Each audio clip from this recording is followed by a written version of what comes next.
हरे कृष्ण समस्त भक्तों शरण दंडवत प्रणाम। आज नवेम्बर मास 18 तारीख पवित्र मंगलवार। समस्त श्रोता को अनेक अनेक शुभेच्छा शुभकामना। मोर शिक्षा गुरु को स्मरण करी आज आम सुंदर श्लोकटे आवृत्ति करवा। श्रीमद् भगवत गीता मौलिक रूप से अष्टादश अध्याय मुख्य संन्यास योग।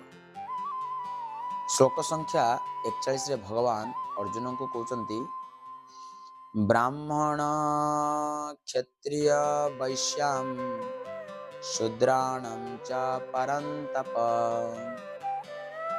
कर्माणि प्रविभक्तानि स्वभाव प्रभवै गुणै।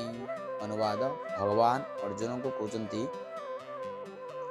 ब्राह्मण क्षत्रिय वैश्य एवं शूद्र सेमानकर गुण आ कर्मानुजाई परिचित होता। हे शत्रु दमनकारी अर्जुन, ए प्रकृतिर त्रिगुण मध्यरु जीए जो गुण अवस्थापन करुए तदनुजाई से कर्म करी ब्राह्मण क्षत्रिय शूद्र एवं वैश्य बोली विवेचित हुए। किंतु कली जुगरे सेटा तो संभवपर हो पारना।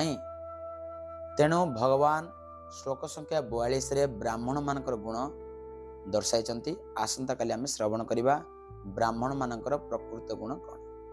हरे कृष्ण।